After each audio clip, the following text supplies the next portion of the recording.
Je suis tombée enceinte sans l'avoir désiré. Ma situation de couple était bien installée depuis plusieurs années, nous sommes ensemble depuis nos 17 ans. Mais à l'époque où j'ai avorté, notre situation financière ne nous permettait pas d'accueillir un enfant. Nous vivions dans la chambre d'ado de mon copain et nous n'avons pas d'emploi stable. Plein de choses qui ont fait que je n'étais pas prête à accueillir un enfant. Quand j'ai découvert le résultat du test de grossesse et que j'en ai parlé à mon copain, il était content. Malgré son envie de le garder, il m'a dit que c'était son choix, mon choix, et qu'il serait là. S'ensuit une série de rendez-vous pour programmer l'intervention auquel il m'amène, même si je le sens un peu distant. Dans la même période, plusieurs amies tombent enceintes et sont contentes de l'être, alors que moi, on est sur de toute autre émotion. C'est à ce moment-là que mon copain a commencé à me faire des réflexions qui auraient dû me laisser deviner la suite. Des réflexions comme « Oh, le ventre grossit bien » ou « Si tu le veux pas, ça veut dire que tu veux pas d'enfant. Aucune situation n'est parfaite. Si tu veux pas de nausée, tu te plains pas. » Jusqu'à ce qu'arrive le jour J. J'essaye de l'épargner au maximum et je lui propose de me déposer à l'hôpital. Et je le rappellerai une fois l'intervention terminée. L'équipe médicale est douce et en aucun cas dans le jugement. Je sors de l'opération soulagée, que tout s'arrête, et quand je regagne la chambre, je vois que monsieur ne m'a pas répondu. J'essaye de l'appeler, de lui envoyer des messages, mais rien, je suis sans réponse. Alors je commence à paniquer en me disant innocemment qu'il a dû rentrer et se rendormir. 30 appels plus tard, en larmes, j'appelle un ami. Cet ami que je remercie tellement était si embêté de ne pas pouvoir venir me chercher qu'il m'a envoyé sa maman. Je suis effondrée dans ses bras. Arrivée à la maison, je retrouve mon copain dans le lit. Il s'était endormi. On finit par se disputer car il me reproche d'avoir appelé cet ami qu'il n'aime pas trop. Cette histoire stagne, on n'arrive pas à se comprendre. Le sujet revient sur la table, mais sans trouver de réelle solution. Je ne comprends pas qu'il ne soit pas venu me chercher. C'est finalement 1 an plus tard que ça éclate et qu'il m'avoue la vérité. Il a volontairement choisi de ne pas venir ce jour-là. En fait, sous ces « c'est toi qui décides », il voulait garder l'enfant. Il ne pensait pas que j'irais au bout du process, alors que depuis le début, j'ai été honnête dans mes envies. Il a fini par me reprocher un manque de confiance envers lui. Cette dispute a failli nous séparer ce jour-là. Et depuis 3 ans, on lutte un peu tous les jours pour retrouver la confiance qu'on avait l'un envers l'autre. On s'aime, mais ça a créé un fossé. Ce jour-là, ce n'est pas l'intervention qui m'a traumatisée. J'étais prête, je savais ce que je voulais. C'est lui qui a brisé mon cœur et ma confiance. Je me suis sentie abandonnée par la personne en qui j'avais le plus confiance. Mon copain ne m'a pas soutenue comme je l'aurais voulu, et comme lui l'aurait voulu aussi. Aujourd'hui, on comprend que chacun, le ressenti de l'autre, même si la façon dont ça a été géré reste un peu difficile à accepter, on essaye de tout réparer. J'ai avorté à cause d'une capote qui a craqué et d'une pilule du lendemain inefficace. J'étais étudiante, je vivais dans un studio, j'avais 22 ans et j'avais genre 600 € sur mon compte en banque. Je ne voulais pas d'enfant, je pouvais pas en avoir, ma situation ne me le permettait pas non plus. Ça a donc été une évidence, je devais avorter. Psychologiquement, les 7 jours précédant l'IVG ont été pour moi les plus durs. Savoir que j'étais enceinte sans le vouloir était vraiment difficile. L'IVG a été un soulagement pour moi. Et comme m'a dit une très belle personne, ce jour-là, j'ai sauvé 2 vies, la mienne et la sienne. Je n'ai jamais regretté et je ne me suis jamais sentie triste à ce sujet.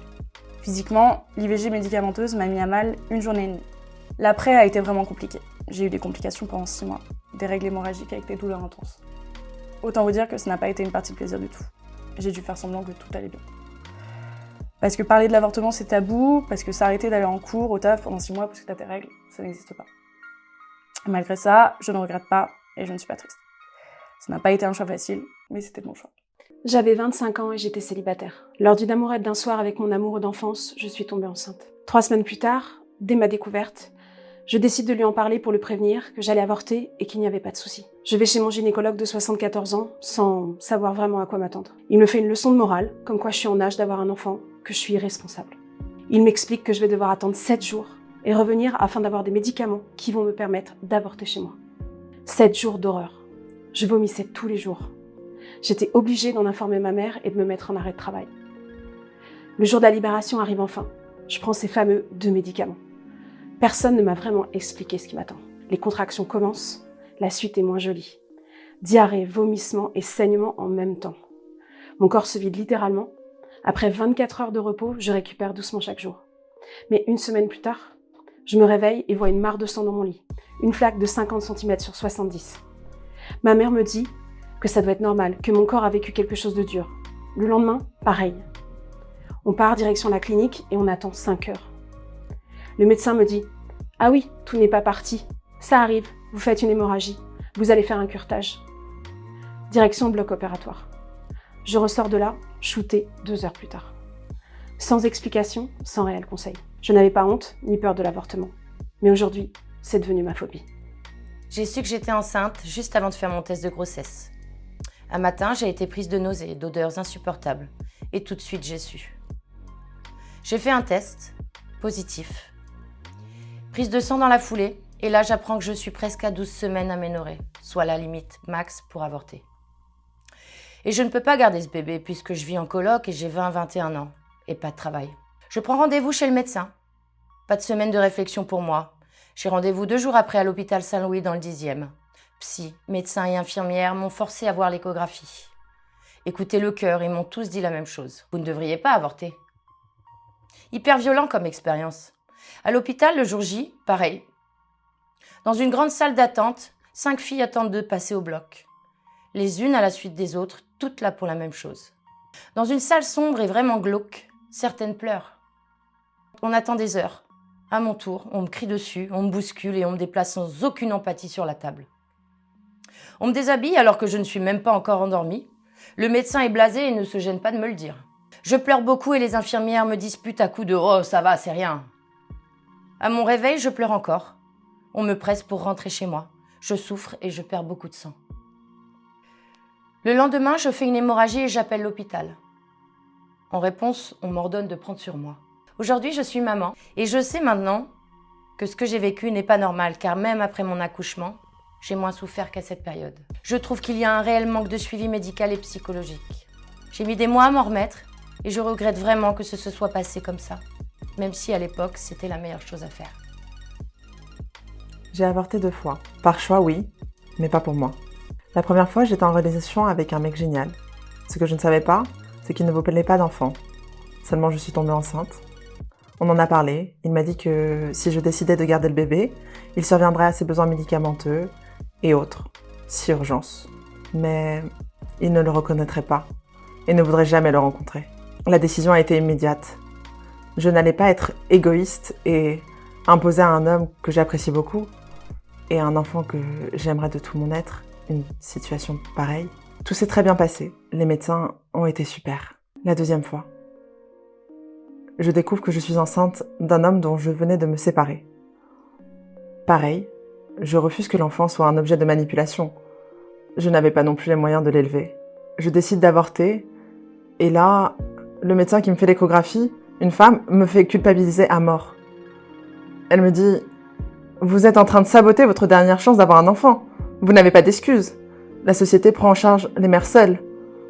Rien ne justifie d'ôter la vie à un être vivant qui a en plus un rythme cardiaque bien tapé. » En larmes, j'ai essayé de lui expliquer ma situation. Lorsque j'ai eu un rendez-vous avec la sage-femme pour l'IVG médicamenteuse, je lui montre l'échographie et lui raconte. Elle me demande si on a fait entendre le cœur. Je lui dis non. Elle me dit « C'est normal, il n'y en a pas encore. » Ça a été horrible. J'ai subi mon IVG pleine de regrets et de culpabilité. Je pense chaque année à l'âge qu'auraient ces 2 enfants.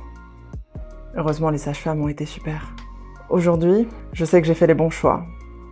Parce que ces enfants n'auraient pas grandi comme je l'aurais souhaité pour eux. Et il m'était intolérable d'imposer mon choix à des êtres qui n'avaient rien demandé. Il n'empêche que ce sont des blessures dans le cœur qui resteront à vie. Quand on se rend compte qu'on est enceinte et qu'on est prête à l'être, notre cœur et notre corps le savent aussi. Lors de mon accouchement, j'ai voulu faire pipi. Le fœtus est tombé dans les WC. Je ne pourrai jamais l'oublier. C'est une histoire un peu spéciale. J'ai une petite fille qui a 1 an et demi. C'est une extrême prématurée, née à 4 mois et demi de grossesse. Elle a passé encore plusieurs mois à l'hôpital après sa naissance. Aujourd'hui, elle va très bien. Je suis retombée enceinte quand elle avait à peine 1 an. J'ai compris que j'étais enceinte parce qu'il y a des signes sur le corps qui ne trompent pas. J'ai mis du temps à faire le test étant donné tout le traumatisme passé. J'en ai discuté avec le papa et on n'était pas prêts tous les deux à avoir un bébé. Donc on a pris la décision, pas à contre-cœur, mais ça a été difficile à prendre. On s'est dit que pour moi, pour le bébé, il valait mieux s'arrêter là. Donc j'ai pris rendez-vous à l'hôpital pas loin de chez moi. On a décidé de ne le dire à personne. Tout l'entourage disait À quand la deuxième? Après la première échographie, j'apprends que je suis déjà à 13 semaines. On programme donc l'avortement pour la semaine suivante. J'ai dû y aller seule, mon conjoint gardait ma fille. C'était une épreuve assez difficile.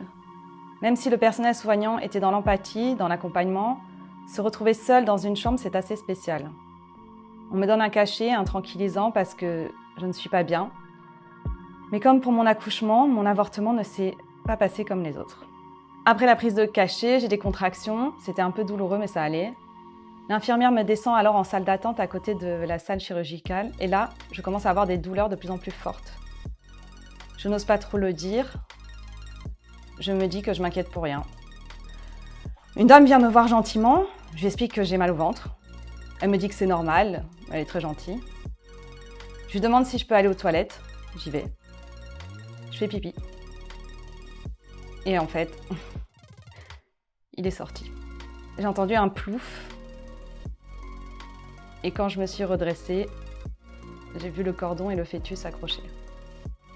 Mon premier réflexe a été de le prendre dans mes mains. Je ne sais pas pourquoi, mais psychologiquement, je ne voulais pas qu'il touche l'eau. J'avais l'impression de le noyer. J'ai hurlé. Je crois que tout l'hôpital m'a entendu. Une autre dame est venue, je tremblais. J'ai vu son visage se décomposer. Et je lui ai demandé pardon. Je lui ai dit que j'étais désolée, que je voulais juste aller aux toilettes. Tout le corps médical est venu. Ils ont été adorables, pleins d'amour et de douceur. Mais il fallait qu'ils finissent le travail. Donc ils ont coupé le cordon. Ils l'ont caché et m'ont endormi tant bien que mal. Je me suis réveillée en salle de réveil quelques heures plus tard. La première chose que j'ai faite, c'est demander si c'était bien réel ou si c'était un cauchemar. L'infirmière m'a prise dans ses bras et m'a dit que non. C'était pas un cauchemar. C'était bien réel. Elle m'a fait un câlin que je sens encore aujourd'hui. C'est une étape de la vie, c'est compliqué.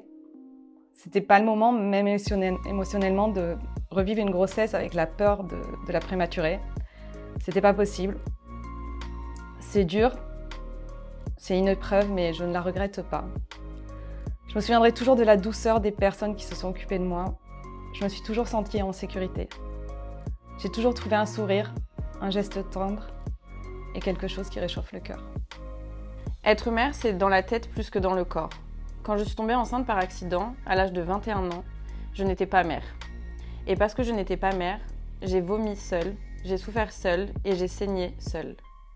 Pendant cette période, j'ai été très peu soutenue, car je ne voulais le dire à personne. Le dire, ça rendait la situation réelle, et je voulais juste que ça n'existe plus. Pas. Donc je l'ai fait pratiquement seule. Ensuite, j'ai fait une dépression.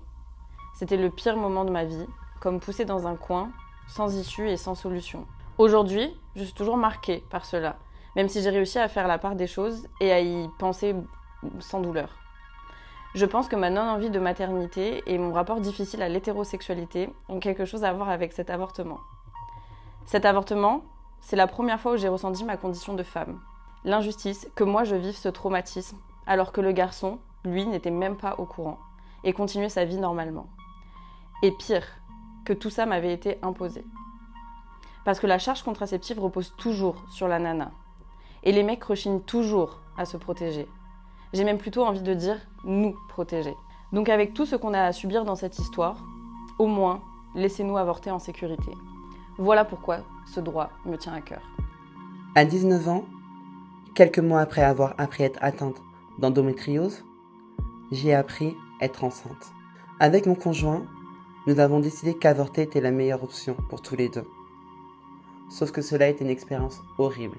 On m'a traité comme un enfant à chaque rendez-vous, en me disant « Quand on ne sait pas se protéger, on n'a pas de rapport. Il faut apprendre à prendre la pilule. » Et bien d'autres. Arrivé le jour de l'IVG médicamenteuse, dernier coup de massue. Je m'étais mise à saigner pendant toute la nuit. Et ils m'ont appris au planning familial que je faisais une fausse couche.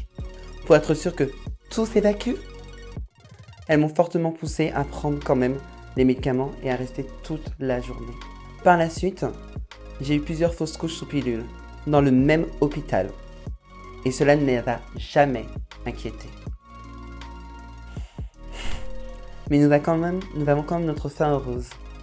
Après un déménagement et changement de région, un petit garçon de 4 ans et un second bébé en route. J'ai vécu 2 avortements qui étaient complètement différents. Le premier, c'était en plein mois d'août. Je suis allée chez mon médecin traitant qui m'a dit qu'il y avait un temps légal avant de passer à l'IVG, mais j'étais sûre de moi. J'ai dû batailler pour trouver une gynéco, et normalement, les rendez-vous avortements sont remboursés par la sécurité sociale. Je ne l'ai appris qu'après. La gynéco m'a fait payer. Lors de la première échographie, elle ne voit rien car c'est trop tôt. Elle m'explique rapidement, me fait peur, me parle de grossesse extra-utérine et de ses risques. Le rendez-vous suivant, elle me fait une échographie et me montre tout, les sons, les écrans.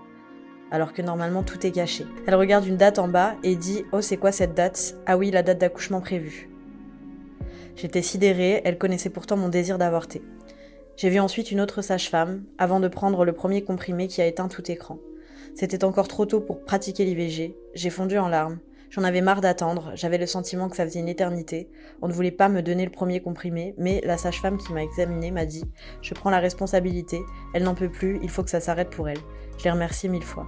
On m'a indiqué qu'il n'était pas possible de me faire un arrêt de travail pour le premier comprimé.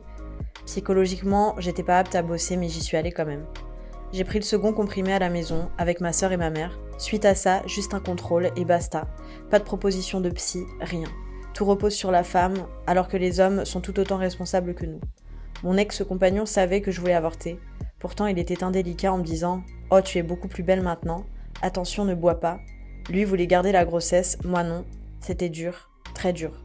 Pour mon second avortement, je n'en ai parlé qu'après coup.